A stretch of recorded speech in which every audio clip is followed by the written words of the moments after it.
Not ready yet. Oh, how old? Yeah. What the heck Did is you that? fix that? Is that the one that was Jeff?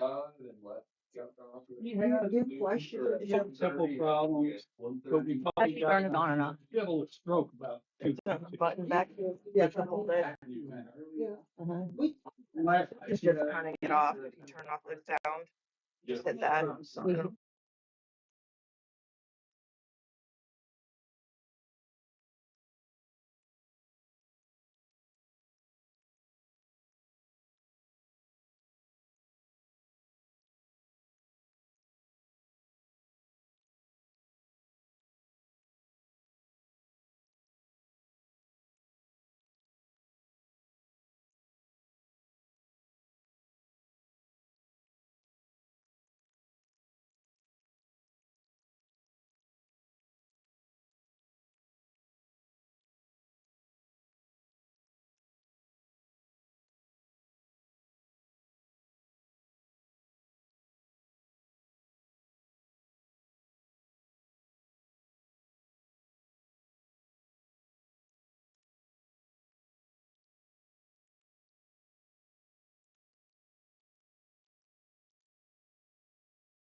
Ahead and call the Town of Lynnville Redevelopment Commission special meeting, October 16th, 2025.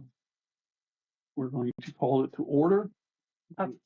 October 28th. October 28th. Yeah, I'm reading this. And we're going to call this meeting to order. Stand and do the Pledge of Allegiance.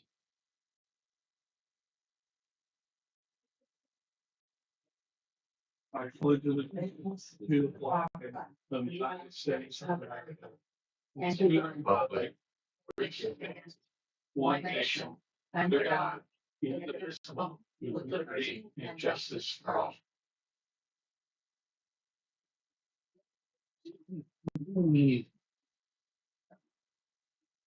Hey, Alan. That's it. That's on. Roll call. Rachel Pitzer, Present. Doris Horn, Present. Alan Ritchie, present. Joe Weidrich, Present. Dave Goldenberg, present. Mindy Green, Present. Chris Wisher. Here. Since we're all here, obviously we have a quorum. The you still got all those he's looking at those over. The main thing, when we got two items, we're kind of talking. You want me to read the minutes from last time? Oh, you want me to approve them?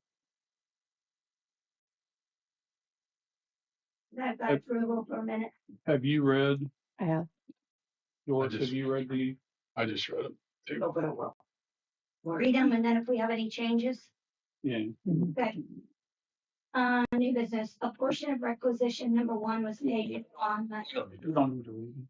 We don't. We're gonna read them and then we'll make a motion. Okay. You don't need to read them. Sorry. That's There, okay. you guys read them. Then they can just move to approve them, or they can make some suggestions. You got a copy? I think Doris has a I copy. only have 1 copy. We have a copy floating around. You want to make copies? Yeah, I mean, it's up to you all. I read them. She's read them. I'm comfortable with them. I read it. You read them. We've You read guys them. can We're go ahead and make the good. motion. We'll wait to see if Alan. Joe has. We passed those down to Alan.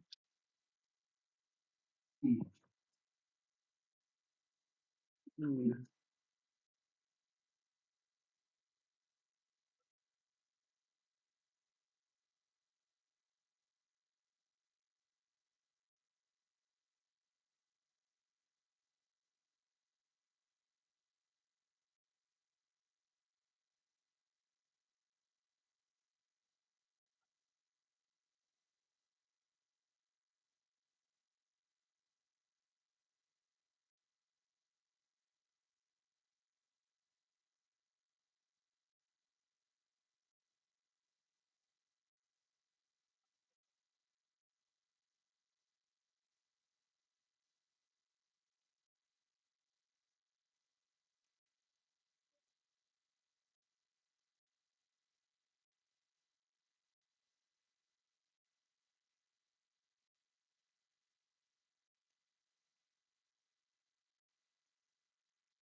Okay, I make a motion that we approve the minutes from the last meeting.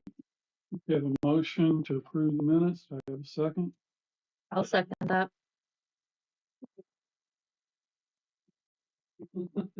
Gonna do rock, paper, scissors. All in favor?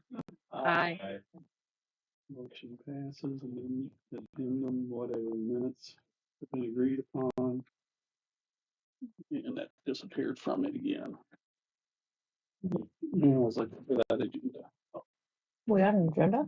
I thought it was on that one, but I was kind of, but that's okay. Tonight, we're basically here for, 2 purposes. One is to go ahead and okay the $91,185.45 worth of expenses out of the bond. And there was included some backup detail. If you all have had a chance or take a chance to read through it. And if there's any questions, we can try to answer those. And the second thing is we've asked Aaron to come in tonight and bring us up to date on the proposal for the trail lighting, on what our, I guess, our options may be. And he's going to do that after this. So as we're moving forward, is there any questions on the $91,185.45?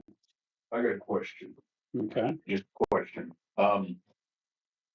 The flowers for Main Street, the 5,000. Are we able to keep the flowers somehow and reuse them next year, or are they putting new ones out next year at no cost, or did we? Yeah. Oh, and David, you want to explain what that is? Yeah, no, we probably can't keep them, which we never can for the gazebos and the pots and everything else. We do have them right now under kind of contract to come back and take them down. And they're going to store the pots for us, clean them up. He will attempt to try to keep them, but I'm gonna say they probably won't make it to the win. The majority of that cost is the actual pots themselves, Okay. because they are special pots that have a reservoir in the bottom, so they don't have to be watered so frequently. So they are kind of special, and that's what the majority of that cost is. Okay. I was just curious because Yeah. since it all came out of the bond, Mm-hmm. you're not gonna have that money next year. No. So that's why I was curious, the town affording the plants next year, if it's another Yeah. $5,000. The town has to figure that out, but it won't be $5,000. No. Oh gosh, no. Those, I don't even remember what those things cost each. They're decorative and they're nice and they should last us. Any other questions? If not, I'd entertain a motion to accept this and move on. What requisition is this for? It will be 4. The be requisition 4, Lori. Should be 3, isn't it? We got 3 right 3 here. or 1. No, it's 1. That's 4. This is 3 requisition was due. number 3 or 4. 4. It will be 4. 3 was the Duke that we did pass last time. Oh, that was by itself. Yeah. Okay. So this be requisition number 4 for $91,185.45. I have a motion. I make a motion to approve requisition number 4. I have a second. I'll second. Motion made by Rachel, seconded by Doris. All in favor? Aye. Any opposed? Motion passes. And that's going to bring us up to Aaron. Have you got anybody else? Are you just talking For or? now, then I'll give better news out that will be a little bit easier to see after the meeting. I'll just have to speak and then I can bring. This is Aaron from Commonwealth. Yep. Aaron with Commonwealth Engineers. So I started on lighting study 4 months ago, give or take, on a lot of the trail lights to try to come up with some different alternatives to light that trail. So this is kind of just an update on kind of where we're at on some of the alternatives. We looked at 3 different alternatives. First alternative would be lighting the trail entirety with decorative lighting, all the way from school all the way to Lynnville, on the west side of Lynnville. And the other 2 options were kind of supplementing just lighting trailheads with decorative lights, and then with a combination of utilizing existing Duke poles to provide supplemental lighting along the path as well. There's Duke poles that run basically the entire length of the trail itself. Now there are some areas between the main park entrance as well as the museum entrance that there are no poles really near the trail. The poles are actually on the edge of the right of way, and the trail's good 50, 75 plus feet into the woods and lighting along the Duke poles. Good at that point there that you can kind of light the interstate itself.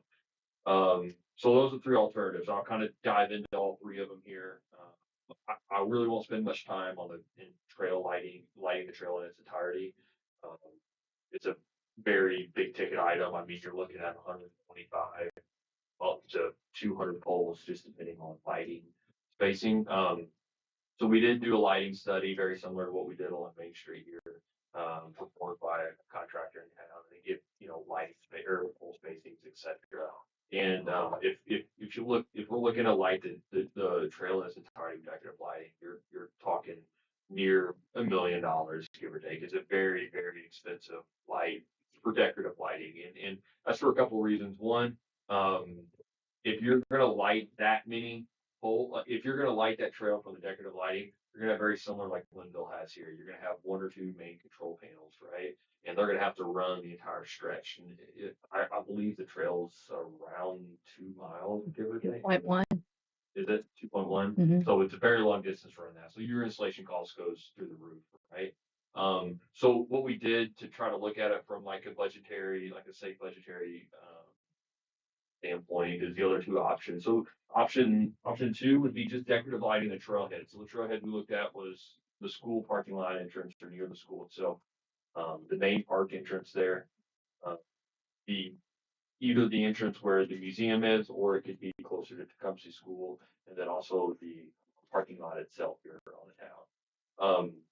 Looking at a total around 10 or so lights. That would be basically a light on each side of each entrance. So a light on each side there by Tecumseh, by Tecumseh School entrance, light on each side of every other entrance, and then anywhere from 2 to 4 poles at the parking lot. The parking lot kind of sits secluded. I think it'd be best to light that up more than try to minimally light that up. But put 2 lights near the trailhead entrance itself, and put 2 more lights on the parking lot to light that trail up as well. To try to keep people out of there that don't need to be there after hours, basically, right? So if you look at that cost, we're in the range of around 180 to $200,000, and there is some costs that we're working with Duke currently now. So since we're having individual lights or 2 lights in clusters, we can kind of eliminate needing that central control panel, which is a large cost. The control panel is very expensive. Materials very expensive and require a lot of material. So you have the ability to get some similar dusted on lights on the decorative style. When I say decorative style, I guess I should clarify that. You're looking similar to the lights that are along Main Street here. They're not going to be the 16-foot tall. We're talking more similar to the lights here um, at the memorial back over in here at the wall. They're about 11-foot taller, so we don't need 16-foot tall lights. So you can kind of get those dusted on lights there, and the goal. Why I said we're kind of still working with Duke. We've had success previously with if you're lighting in remote areas like that, and there's obviously power on 68, right? You can get drops to serve 1 or 2 poles at a time. Where instead of getting a meter there, you may be able to just to pay it's called a connection fee or a convenience fee to them, where you just pay per light instead of having a meter base, instead of having 5, 6 meter bases scattered throughout the trail. You can look to just get a drop that can serve those two. They may have a little control panel that's got a disconnect in the event that something was to happen at the lights. Done at the lights, but you can eliminate that control panel in the long run of conduit.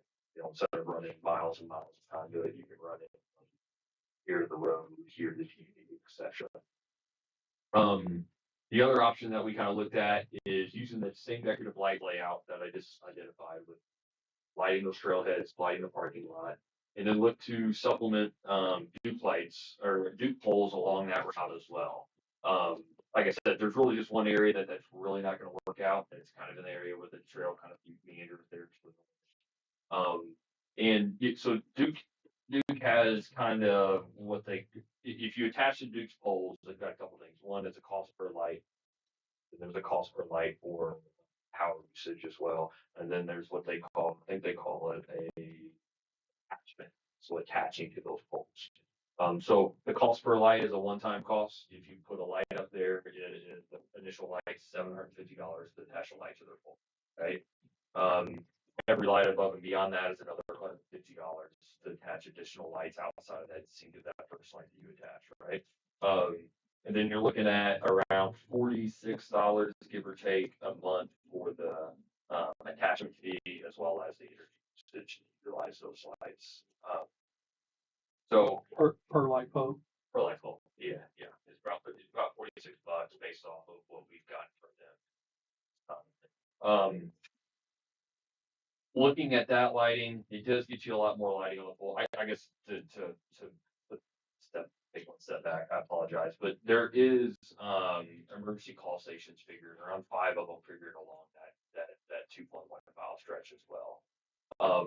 And those would be positioned best again near those lights. Otherwise, you're going to end up having to get the battery operated one anywhere about the life expectancy of the battery and then the cost to replace that battery as well. Or if you put them near the ability to get power to them, you can power those up from a drop as well. There's likely similar to this one, monthly energy usage shouldn't be that high because obviously all it is just strobe during the nighttime. Um, but there are emergency lights scattered across all of that trail. There are around 5 to 6 of them, just depending on layouts. And there's no set place. There's nothing like that. All we have to sit at each trailhead is it, at each trailhead and then spaced in between the two. 5 maybe a little conservative. Maybe that can get trimmed back, but just for planning purposes, be conservative on how many call stations at the tower like that. So to go back on alternative 3 with the decorative lighting at the trailheads and the entrances to the trail as well. And then supplementing Duke poles, depending on the number of Duke poles, you're looking at around 2 to 210, 2 to 215. Again, depends on how many Duke poles you actually connect to.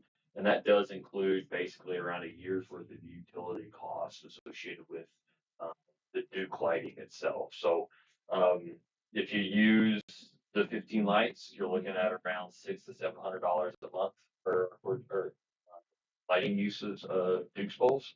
And if you got 15 of them, you're looking at around $8,000 for that course of that year to light those poles.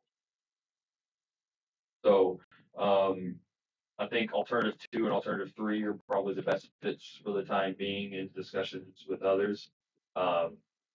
You're looking at around 180 give or take for the alternative 2, which basically has no supplemental lighting between the trailheads.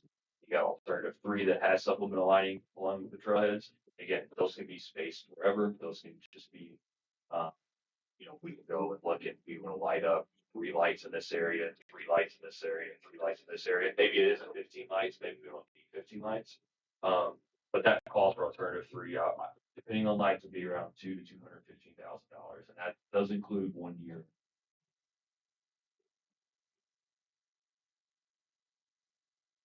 When you say 2 lights at the entrances, is that just one on each side or, okay, In currently that the estimate that's thrown together is, like I said, the exact same lights that you guys have out here. mhm, Doesn't have to be that. There's other style of decorative lights. They don't have to be acorn lights. They can be different lights. They can be different lighting manufacturers as well. But I just use these as the basis of the budget, just to establish a number, and then we can be looked at using different style of lights as well. And that includes the hanger, that includes the banner attachments as well. If you don't need any of that stuff, I think if I remember right, we were going through this project here. There's a couple $100 at least associated with each lights for those additional attachments. Mhm. And each one of these poles will have an outlet to allow for connection to Christmas lights, etc., that you can add to those poles at the entrances as well. They are limited, as we ran into in discussions here. We can't put thousands and thousands of lights along here, otherwise you don't have the strength in the breaker in order to power, right?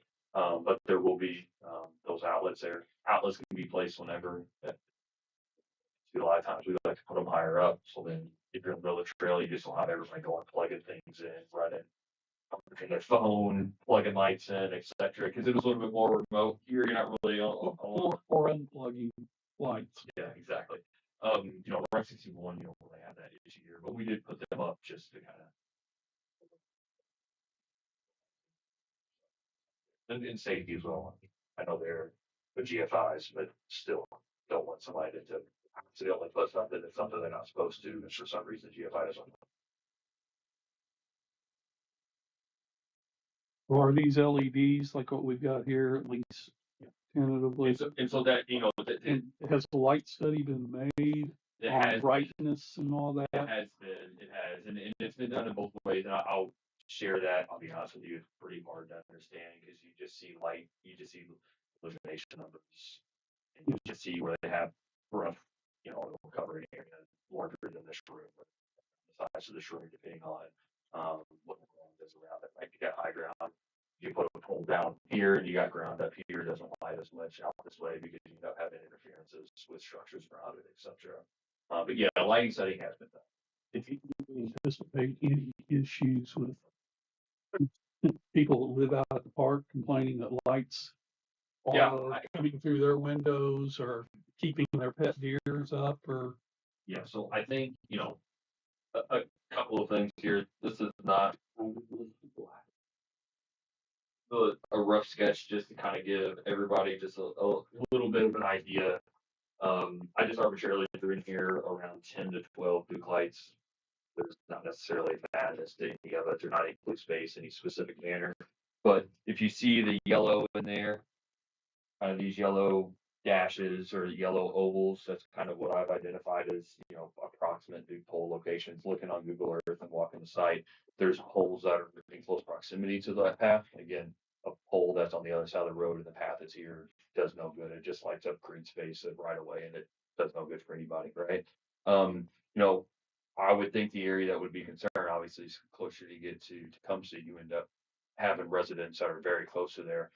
Do you really need them there? I mean, some of them already have guard lights there as well, and that's really just a design, like a detailed design discussion. Once we go to actually physically lay these out and get with Duke and figure out exactly what poles we're interested in, that's probably a discussion for this board to have to figure out, do we really need them down there? That it's open, there's very minimal trees, there's natural light from the houses that are there. I don't know if they all have yard lights or not, but you probably don't need them down there. It's probably better closer toward Lynnville as you go. Whenever you get closer to the woods, you don't have to get to populated areas, etc. Even like Deer Lane and like the whole Beat Valley area. There's a lot of traffic in there. Maybe you don't need as many lights in that area. But again, those are all kind of detailed design discussions at that point.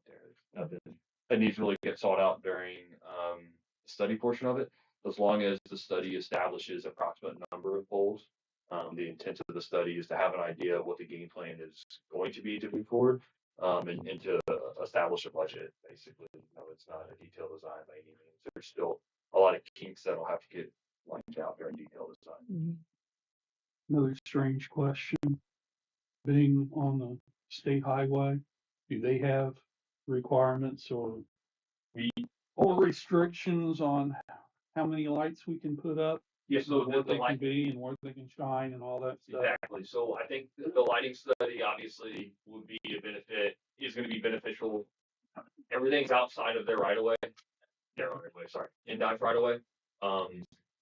It's probably still a discussion within that due to, light direction, et cetera, lighting, just like you did here, right? I mean, the way that we got this permitted for that was we had to send in the lighting plan. We had to show percentages of light to show that you weren't going to blind people driving down the road, right? The trailheads are off quite a bit, quite far a distance from the road, and it's probably outside their right of way. But that doesn't mean that they're not going to have issues. I mean, if you live along a state road and you have a massive floodlight that's facing incoming traffic, NDOT probably going to still say something just because it is the safety of the people driving up and down the road, right? So yeah, and it's like I said, once you get on the path and you get the poles pretty close to the trail, I mean, the poles are going to be facing the woods.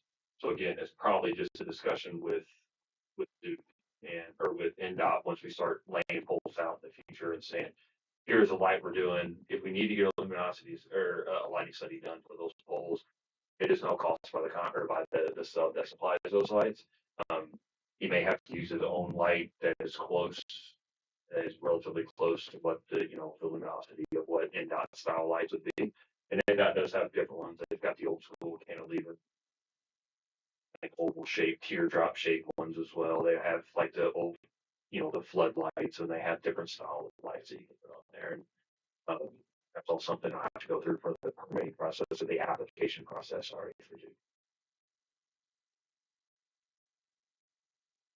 If we opted to use like shoebox style lighting at the parking lot, is that because that's a different style lighting, would that require more lights? Soon, if you use those style lights, they're a lot brighter light. It's like floodlight instead of like this indirect light. You'll probably be able to eliminate those. And then I don't have a quote on that style of lights, but typically those style floodlights are actually in the past cheaper than what decorative acorn style indirect lighting would be. Anderson has on theirs.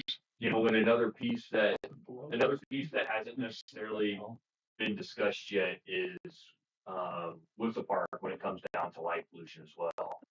There may be some discussion with it's not the Anarch Park, but in that realm of that area, right, is going through light pollution, and there may be some coordination efforts during the design process to make sure that the lights that are being specified or defined for light pollution in the woods. Um, you know, I'm thinking of dusk to dawn. Do they really need to be on till midnight? I mean, really during summertime, say 8:30 to say 10:30, people are walking in and out, campers are walking along the trail, etc. Right? During winter time, yeah, everything just kind of gets shifted up a little bit. I don't think it need to be too many people probably walking out there, midnight, 1 in the morning. Depends on how they're operating. If they can be dusk to dawn, or if they can put timers on them. Yeah, I'm very, very sure, in discussions with, ESL this was part that we were going through get pricing discussions that they do make them where they have to, like a little bitty control panel. It's not a massive control panel, a little bitty control panel that are either dusk to dawns or their timers that are built into them that will throw that relay to have them turn on until the relay to have them turn off. That's for the poles, or the decorative poles. What happens to the overheads? The If we're new doing, poles? yeah, if we're putting some up on there, can they be timed also? That's the ones I was talking Yeah, about. I believe so. So we sent another email to Duke to try to confirm that they can't be dust to dawn, they can't be timed, etc. You know, in the past, most of their lights are dust to dawn in some capacity. I mean, typically if they're not on the roadway itself, and you know, if you're a homeowner and you want a light on the new pole behind your property, like the light up, they're usually dust to dawn. They're not on the 24 hours a day. They have some dust to dawn capability. So I would assume it'd be that same style light. I guess that's one of those on my pole, my yard, shining into our yard. Yeah, put up years ago. Yeah.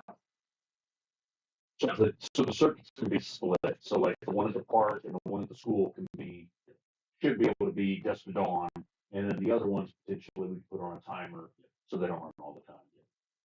Yeah, I mean, to put those on a singular circuit, I mean, put those on a singular circuit, you're talking a lot of conduit, very large wire with voltage fall.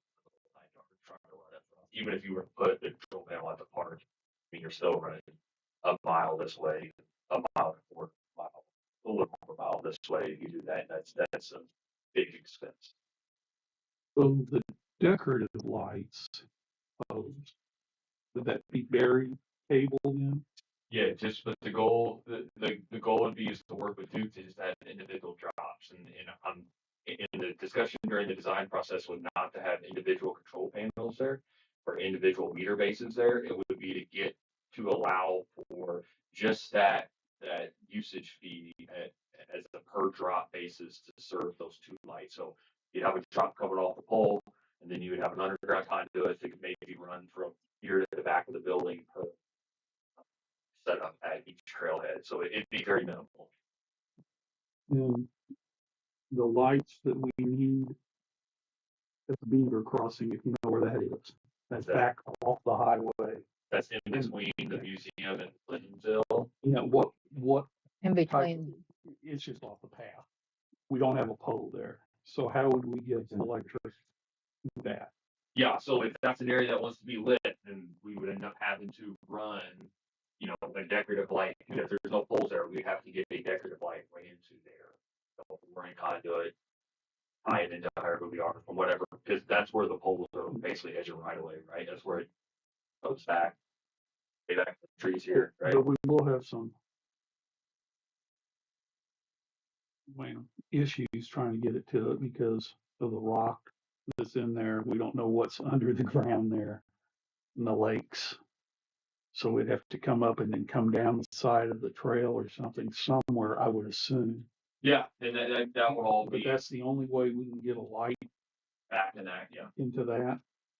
We can't. And I know that we talked about it, and I think the answer is no, because you wouldn't get enough light during the day to put a solar type light in there. Yeah, I don't We think just you get don't enough, trust it. enough solar to do that. You know, Battery operated. yeah, I mean, an option that could be done is to be if there's a pole nearby to have Duke set, just like you would have in your house, right? Duke set a pole for you guys and run overhead to that point, right? And set a pole, so then you're not going as far, you get as close as you can back there, if there's a pole relatively close, but. Obviously, the overhead has its own issues, because if we're cutting through trees and we have a storm, then we may be. I see that as a service line as Yeah. well, so that those poles would probably end up being, I don't know for sure, but not utility engineer. Or anything like that, but I would assume that probably ends up becoming your guys' pole and your guys' singular feet to serve those, light that would be back there, that's my guess, don't know that for sure.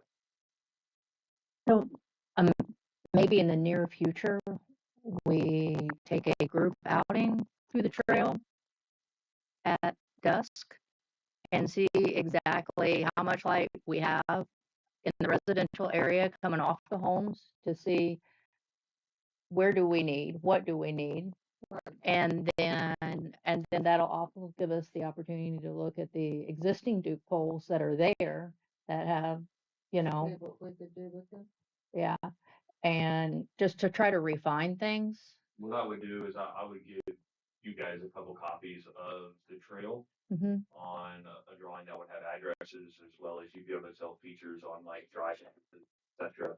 Mhm. That would allow for us to go out there and mark, hey, we think we need something here, we think we need something here.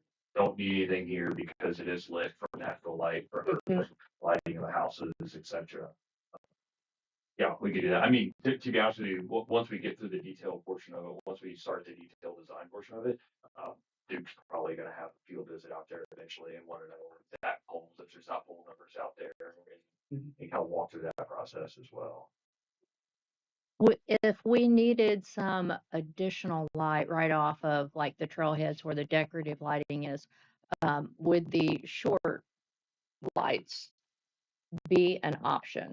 And I think previously when Duke and I talked about this like 2 or 3 years ago, that they didn't feel like that would be adequate, but I didn't know if you were just if we needed to supplement in an area just to give it a little more light. I mean, do you think that would be an option? Shooting lights is in like a little pedestal Like a pedestal light. Maybe. Like what's over in Henderson. Right. along that. And I know, I mean, that's what they have like along the river in Corden, In Henderson, they Indiana, have it too. Going through, maybe there's more light because it's going downtown, maybe there's Mhm. already some Right. light there, and they also had a fight with residents about lighting. They don't want people hanging out, the residents didn't, but that's what they ended up with. I don't know what they cost or what they did with them, but they go 2 miles of those lights. And Well, maybe that's what you do. Maybe if those are substantially cheaper, you could extend it out this way because you don't have to let the all full. I'm assuming they're still not cheap by any means. I haven't priced those out. I'll be more happy to reach out to the contractor, not supplier, and get some cost. Whether, I know they make them where they're like the 360 dome lights, like the pedestal lights of the 360 dome, they like this way. But you'd be more interested in getting directional, so it'd be Right. a post that would almost have like a cutout and a light facing toward the trail, the light this trail this way, so you can see the trail. Probably, in my opinion, those poles are more to light the trail to know where you're walking, not necessarily light the area because Right. it's so low. Mhm. And that's all, Yeah, that's all the police big- for. That was a big concern of the, You don't care if it lights the whole area, do you? observatory. That's all you When need. they come up, when they knew we were Mhm. first talking about this, because, they brought it up in Lynnville, of course, back in the 60s because of the lighting. And they wanted to be involved with this because, that's why you have it out there.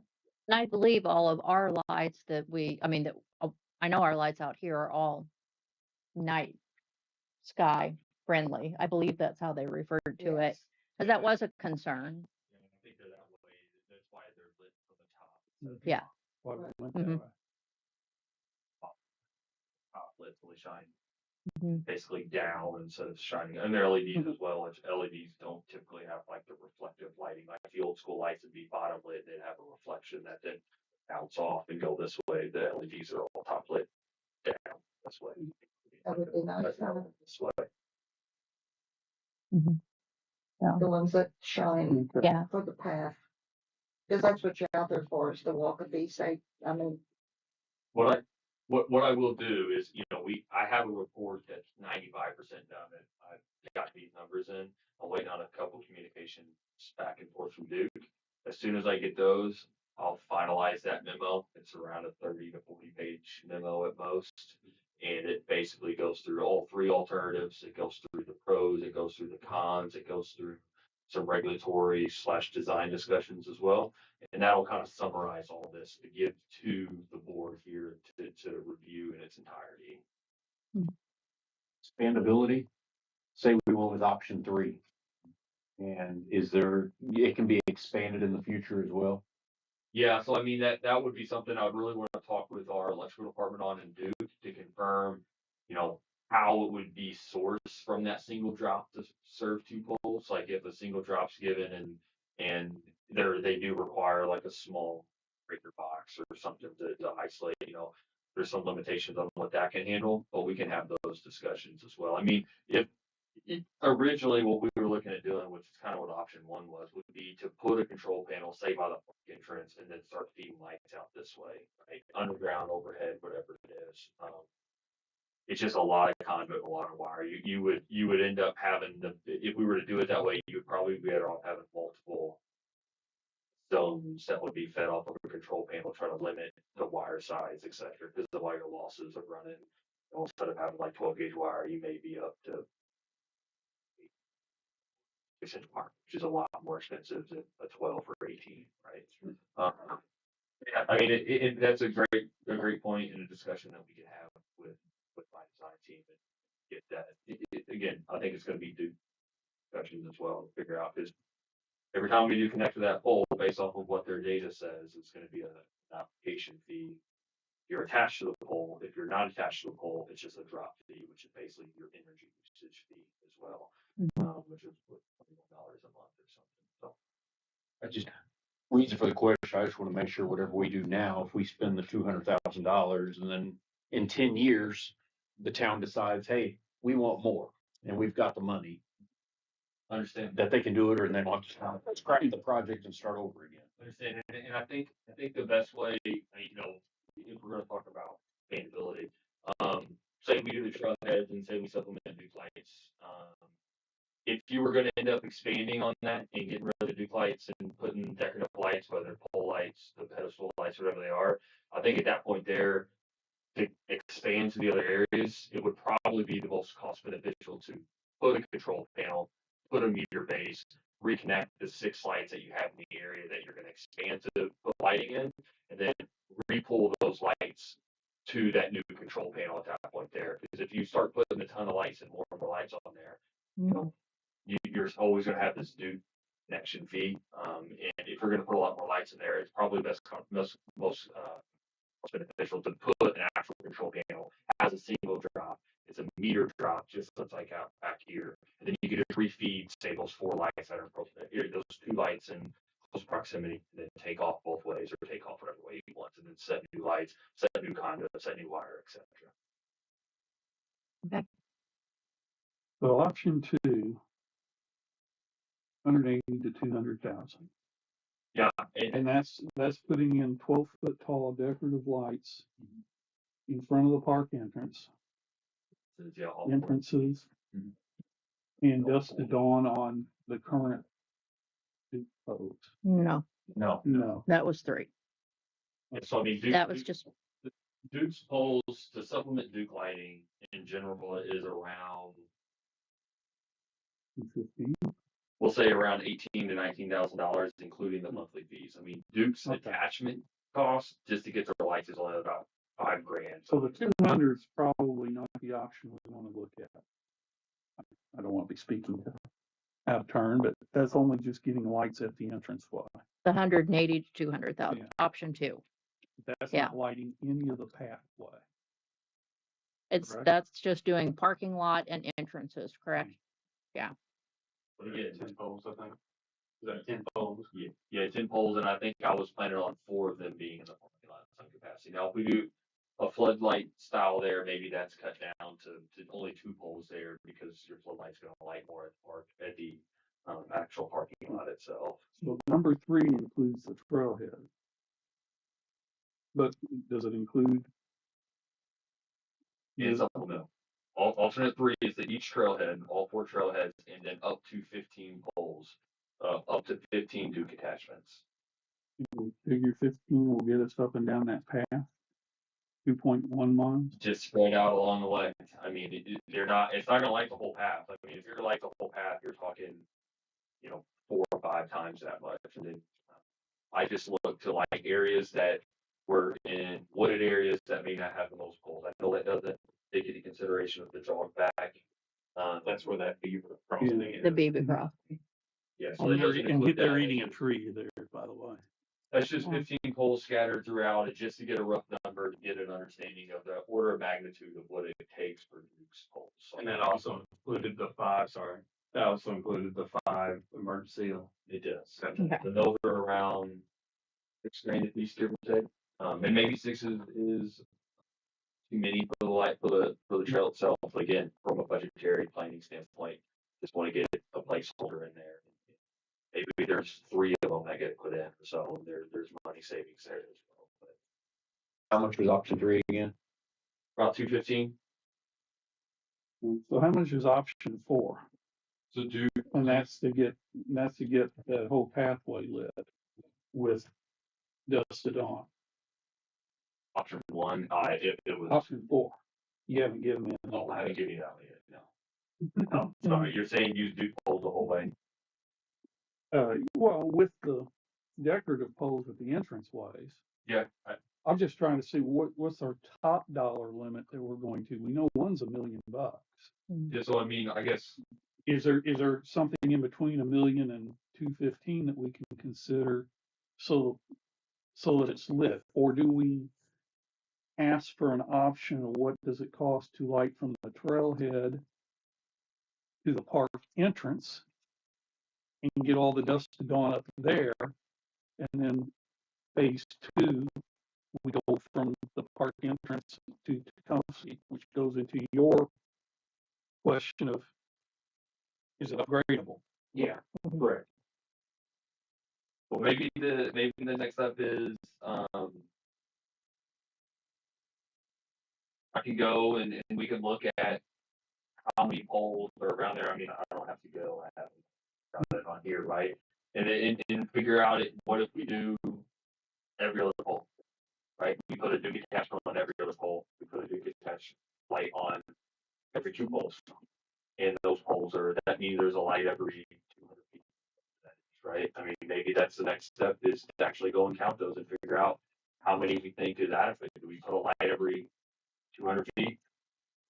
Which, one city block in Lynnville is around 330 plus or minus 15 feet. Kind of weird that I know that.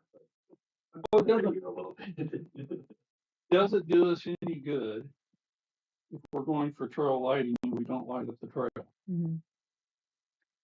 I just think we need to determine exactly what portions do need the light.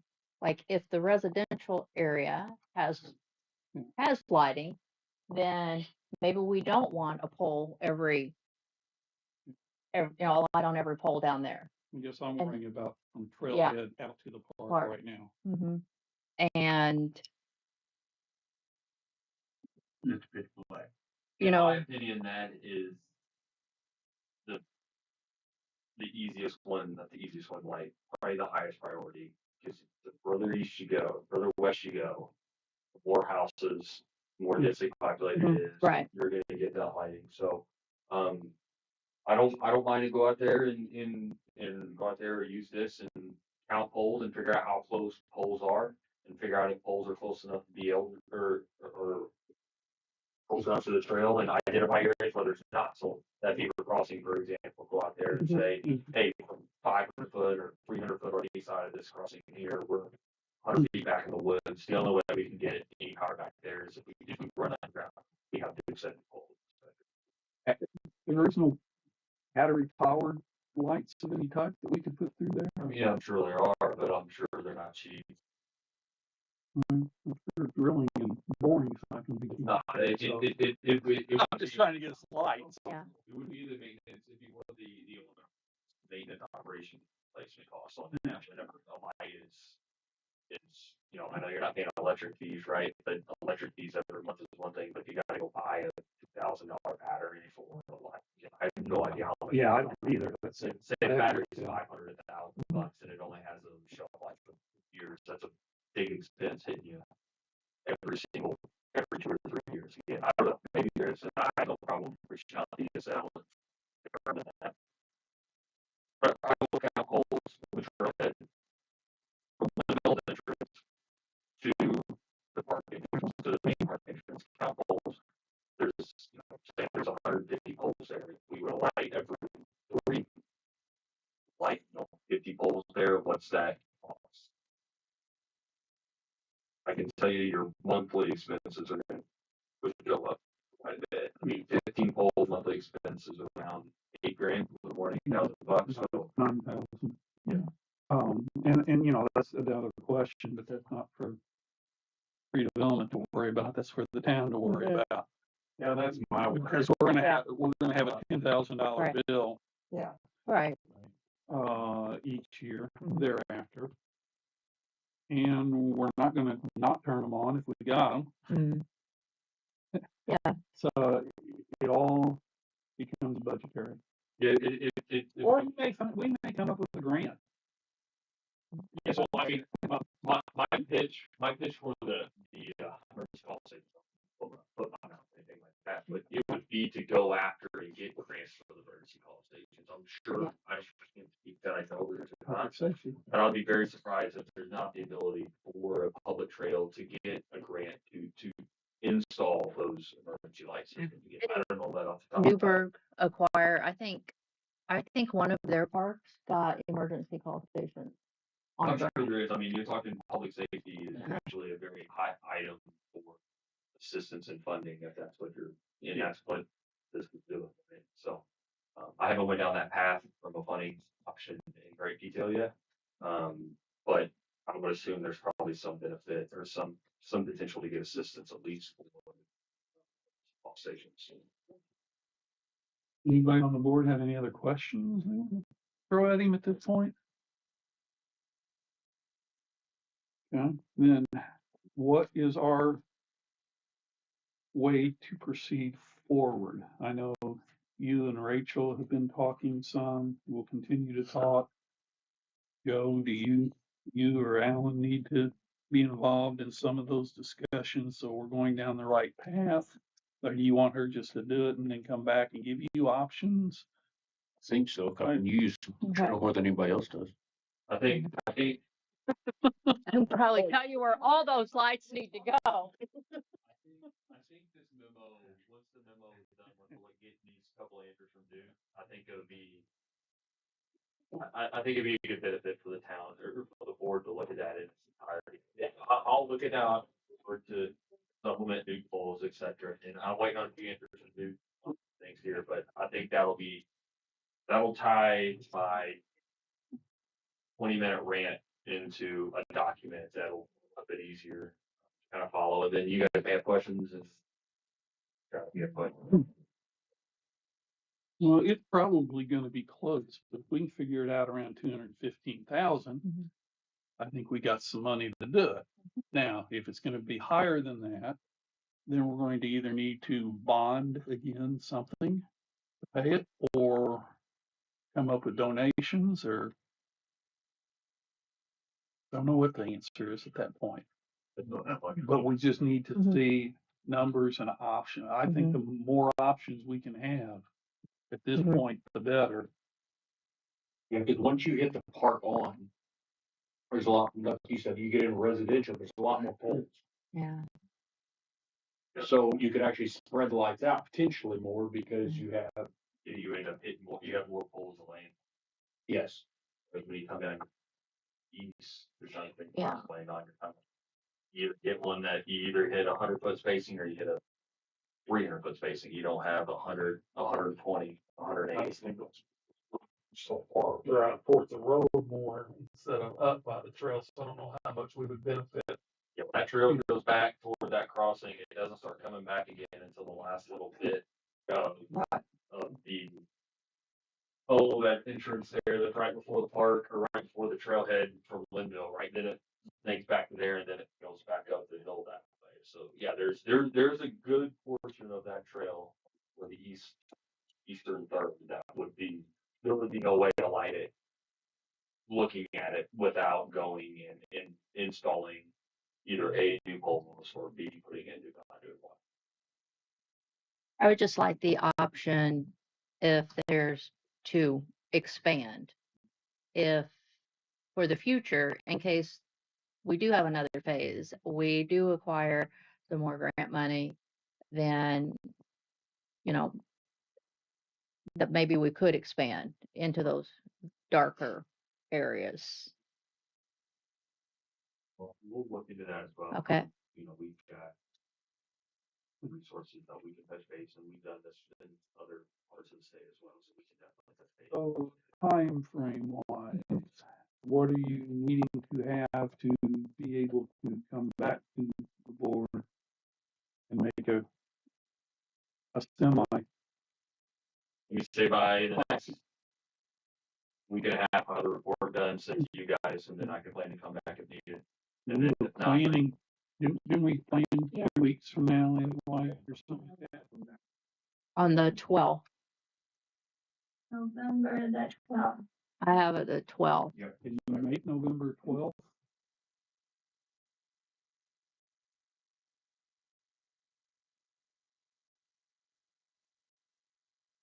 we still have them now. The bucks, that way I can.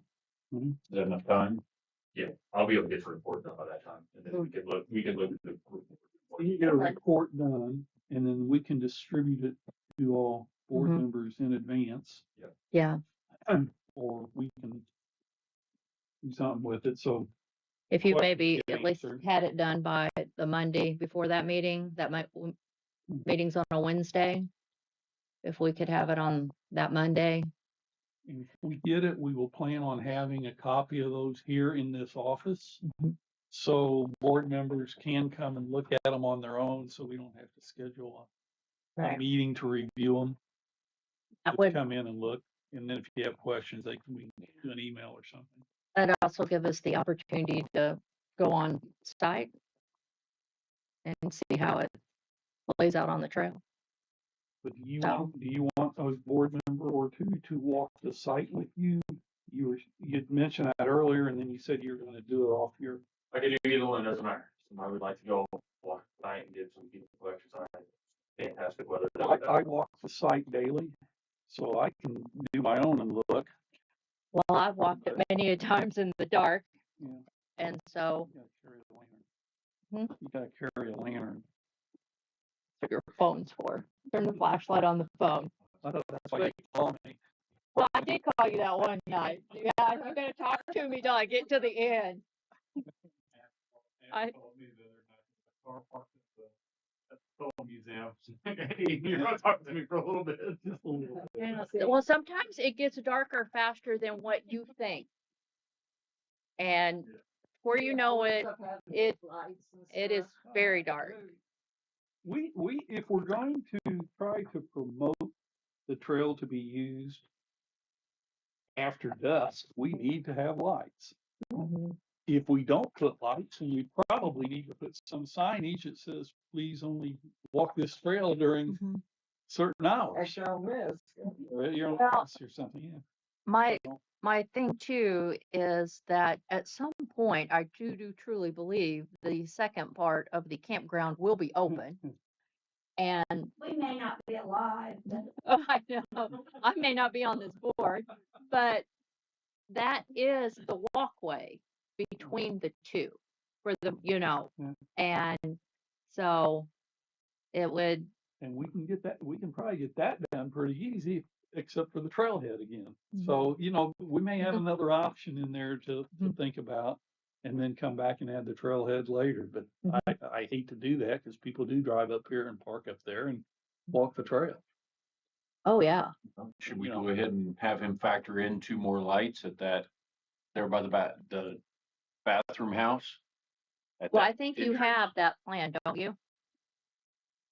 Is for when you're lighting the trailhead, you're talking about each end, the park entrance, and then also the area where the mural is. We call it the trailhead, we call it the swim beach, we call it a lot of things. Poodle place. Poodle play. He said 4, so I Yeah. would think he's got that. Yeah, so included I in think that. that is one, that's already in there too. Before or after the coal museum? Before, It's in between the two? Yeah, at the Coal Museum, you got the park entrance. You got the, In the town of Lynnville. But I've got 4 lights at the parking lot, which is probably too much to like that entire. Still I 2. thought you said you have 4 spots. The trailhead, that's the big, up on top of the hill. Trailhead, the museum, park entrance, and the company. Oh, and actually I okay, didn't but realize if we that we don't were go- doing the coal museum. I thought it would be, Maybe that needs to yeah, get moved down. I think that needs to be the trailhead building, let's call it that, Versus, the trailhead building where the mural is. I think that's what I was assuming that 4th one was. Yeah, the Coal Museum is Mhm. operated by, are they a lease with us? Yeah, Yes. they are. But they don't use their facilities at night, basically, do they? No, There's no need for anybody to walk down there and then go up No. to that area. no. Okay, Okay, so that'd be a Okay. minor, that'd be a Yeah. minor change. okay. Nothing significant. Okay, do we have a plan? Is everybody? Something like that they have to take a picture of or something to have what the options are. Kind of written out, but I just, they, What if I send you one? that'd be great. I'll just send you one. How's that sound? Because Mhm. I've got a bunch of Just doodles on. find it and put it up for me, so that just show me. Okay. All right. Any other business to come before the board? Anybody have anything to say? I don't think so. No. I'll entertain a motion to adjourn. I'll make a motion to adjourn. I'll second it. Motion's been made by Doris, seconded by Joe. All in favor? Aye. Aye. 7 o'clock. It's 7 o'clock. The meeting is adjourned.